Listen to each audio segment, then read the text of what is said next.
Assalamualaikum warahmatullahi wabarakatuh. Kami dari kelompok 2 akan mempresentasikan tugas kuliah pengembangan sistem informasi yang berjudul Perancangan Sistem Informasi, yang beranggota.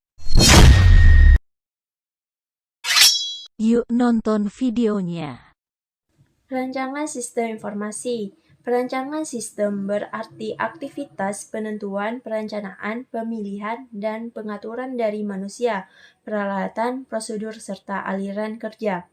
Perancangan komponen sistem informasi meliputi model, input, output, database, teknologi. Setelah tahap analisis selesai dilakukan, maka analis sistem telah mendapatkan gambaran dengan jelas apa yang harus dikerjakan. Tiba waktunya sekarang bagi analis sistem untuk memikirkan bagaimana membentuk sistem tersebut. Tahapan ini disebut dengan perancangan sistem. Perancangan sistem dapat dibagi menjadi 2 bagian, yaitu perancangan sistem secara umum dan perancangan sistem secara rinci. Perancangan sistem informasi secara umum yaitu perancangan sistem teknologi informasi terkonsep, masuk akal, dirancang dengan daya pikir yang luas atau secara makro. Analisis sistem dan desain sistem secara umum bergantung satu sama lain dari proses pengumpulan analis dan digambarkan atau didesain secara umum. Tujuan dari desain sistem secara umum adalah untuk memberikan gambaran secara umum kepada unsur tentang sistem yang baru. Analisis sistem dari desain sistem secara umum bergantung satu sama lain.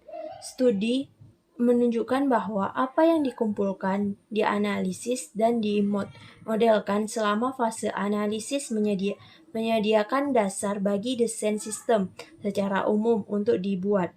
Fase analisis sistem merupakan investigasi dan berorientasi ketemuan. 3 kategori desain sistem. Terdapat 3 kategori dalam desain sistem, yaitu Global Based System, Group Based System, Local Based System. Global Based System diperuntukkan untuk mendesain sistem yang berbasis global, membutuhkan pemeriksaan secara seksama dan lengkap atau penggantian dari seluruh komponen desain umum.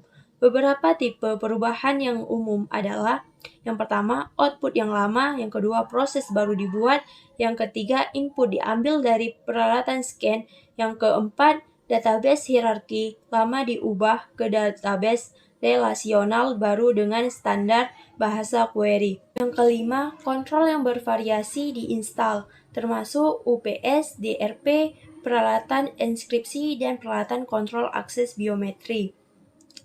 Dan yang keenam, platform teknologi baru yang menggabungkan seluruh topologi jaringan, organisasi yang mendukung. Membutuhkan beberapa tim proyek yang berlangsung dituju dari CEO. Lambar kerjanya berisi semua komponen desain umum, berisi enskripsi masing-masing secara umum. Beberapa alternatif diberikan ke unsur untuk direview dan diketahui. Setelah direview, alternatif beberapa aspek dapat digabungkan untuk dibuat gabungan. Beberapa di antaranya dapat diterima atau ditolak. Selanjutnya, Group Based System. Sistem ini melayani cabang-cabang atau grup unsur khusus dalam organisasi. Kelompok ini memiliki kebutuhan khusus untuk menyelesaikan pekerjaan dan pembuatan keputusan yang tepat. Perancangan sistem yang bekerja pada grup ini memiliki pengetahuan tentang bekerja pada sistem group based. Perancangan tidak perlu memusatkan perhatian ke perancangan desain sistem tertentu seperti database dan platform teknologi, tetapi pada output, input, proses, kontrol, dan untuk platform teknologi khusus untuk grup lokal.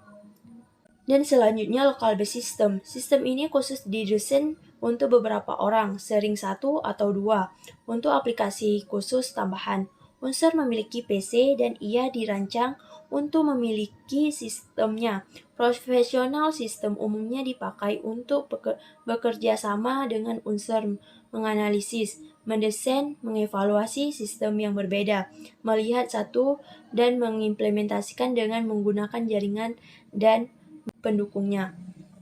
Kelebihan metode perancangan terstruktur. Yang pertama, milestone diperlihatkan dengan jelas yang memudahkan dalam manajemen proyek. Yang kedua, struktur sistem analis desain merupakan pendekatan visual. Ini membuat metode ini mudah dimengerti oleh pengguna atau programmer. Yang ketiga, penggunaan analis grafis dan tools seperti DFD menjadi struktur sistem analis desain menjadi bagus untuk digunakan. Yang keempat, struktur sistem analis desain merupakan metode yang diketahui secara umum pada berbagai industri. Yang kelima, struktur sistem analis desain sudah diterapkan begitu lama sehingga metode ini sudah matang dan layak untuk digunakan. Yang keenam, struktur sistem analis desain memungkinkan untuk melakukan validasi antara berbagai kebutuhan. Dan yang ketujuh, struktur sistem analis desain relatif simpel dan mudah dimengerti. Kekurangan metode perancangan terstruktur.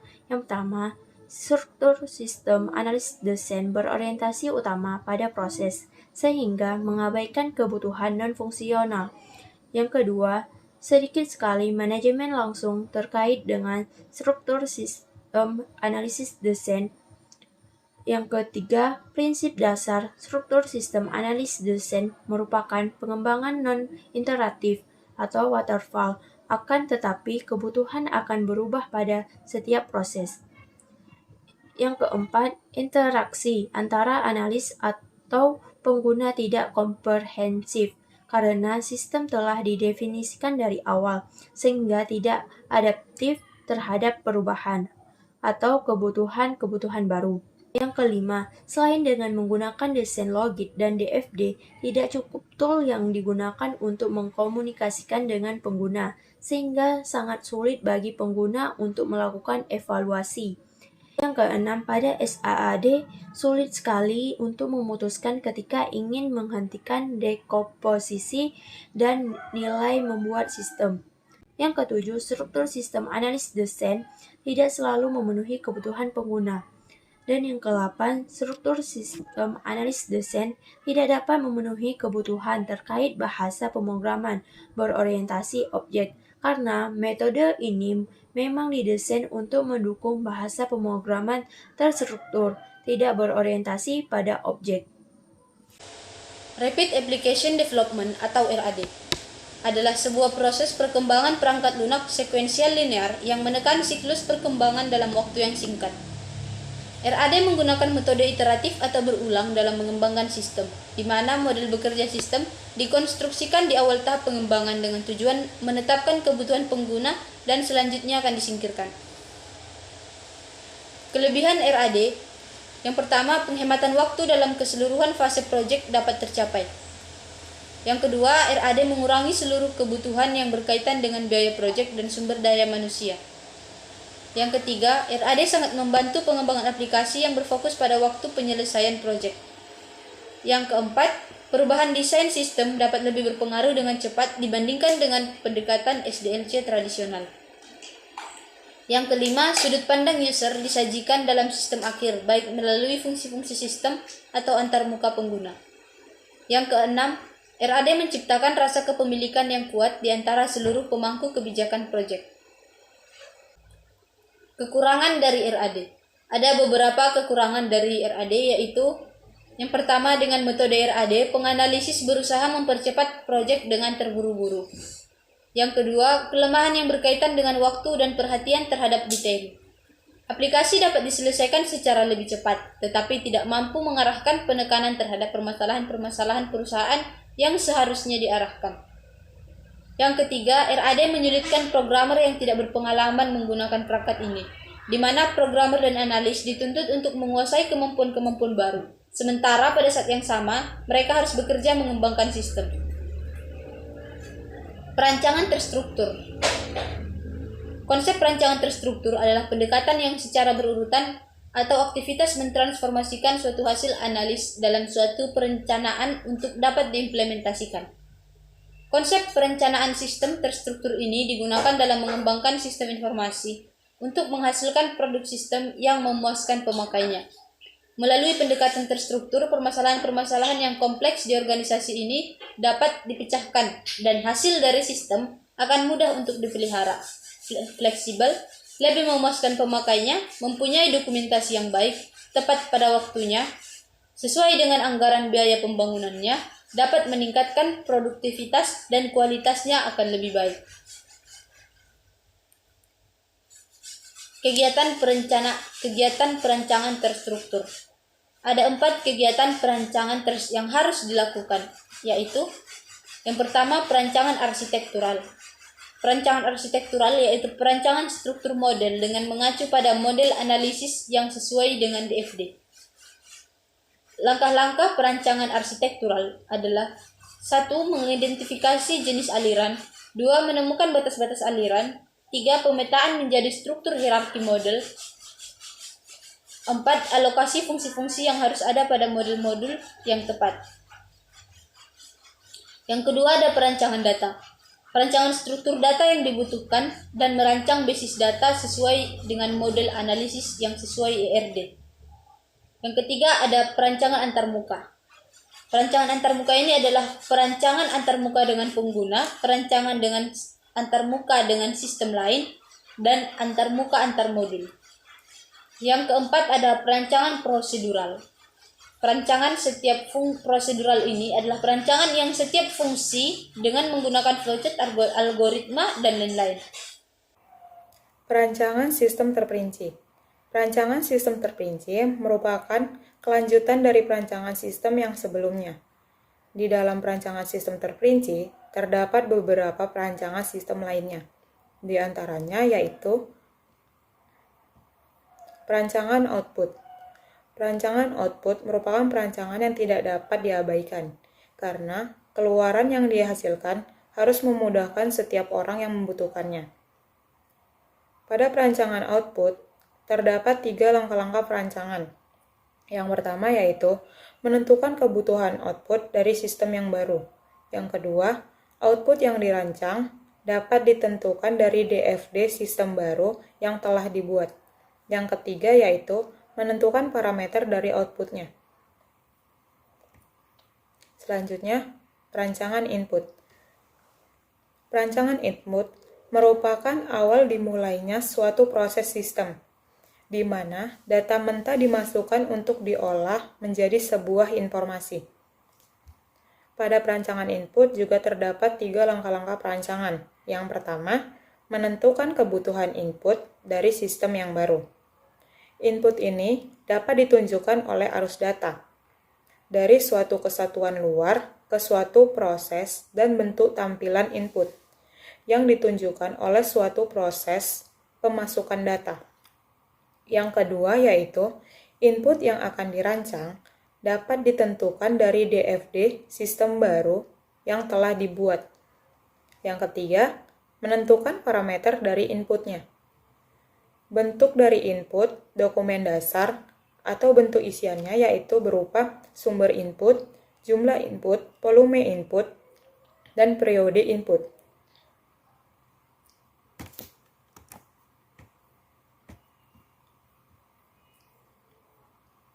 Selanjutnya, perancangan proses. Perancangan proses merupakan tahap penting untuk mengetahui langkah-langkah yang harus dijalankan pada kegiatan yang dilakukan. Biasanya dilakukan dengan merancang, merencanakan, atau mendesain langkah-langkah yang akan dilakukan. Pada perancangan proses, terdapat 3 proses perancangan, yaitu yang pertama, batch. Batch adalah sebuah model untuk mengolah data yang berguna untuk menghimpun data. Setelah itu, data tersebut dapat dikelompokkan dengan data lain yang memiliki kesamaan. Tiap batch ditandai dengan identitas tertentu. Yang kedua yaitu real time. Real time adalah salah satu pengolahan dengan proses konkret yang menggunakan media online. Real time proses secara sederhana mengacu pada proses pengolahan data yang direspon dengan cepat. Yang ketiga yaitu online. Online adalah data yang bisa diproses dengan memasukkan data dan biasanya pengguna menggunakan koneksi kemudian membutuhkan waktu untuk mendapat jawaban dari data yang telah dikirim.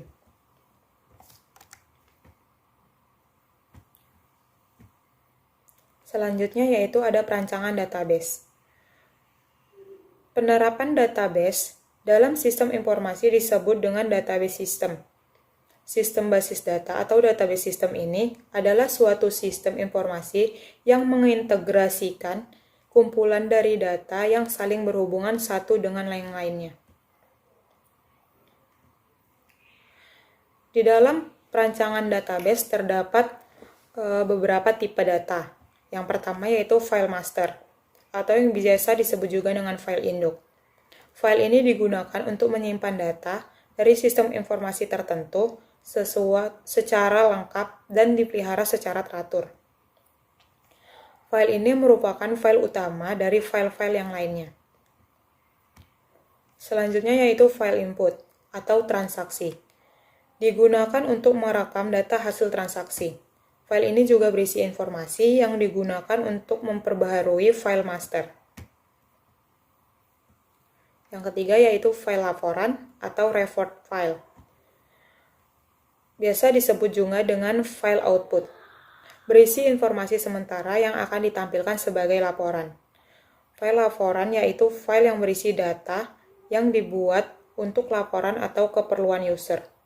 File ini hanya bisa dicetak pada kertas printer atau hanya ditampilkan di layar monitor. Selanjutnya yaitu file sejarah atau history file. Biasa disebut juga dengan file arsip. Merupakan file yang berisi data masa lalu yang sudah tidak aktif lagi, tetapi masih disimpan sebagai arsip.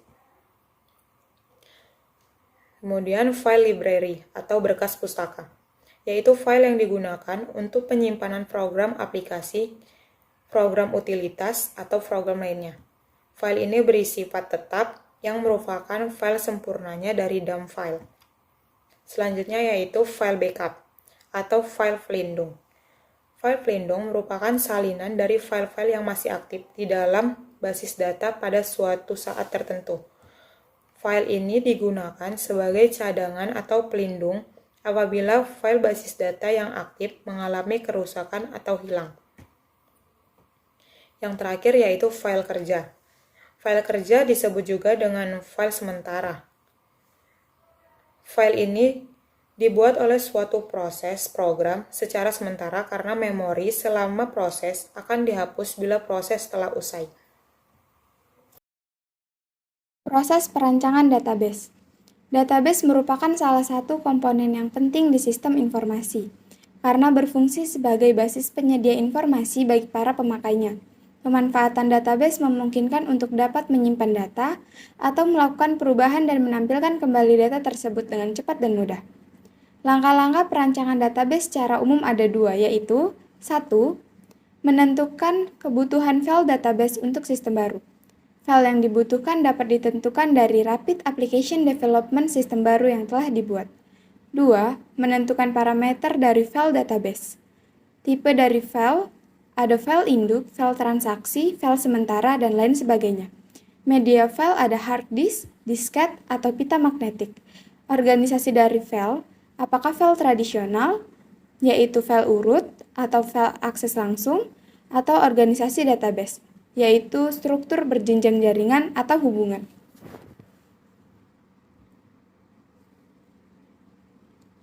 Ancaman sistem. Ancaman adalah aksi yang terjadi baik dari dalam sistem maupun dari luar sistem, yang dapat mengganggu keseimbangan sistem informasi. Ancaman tersebut berasal dari individu, organisasi, mekanisme, atau kejadian yang memiliki potensi untuk menyebabkan kerusakan pada sumber-sumber informasi.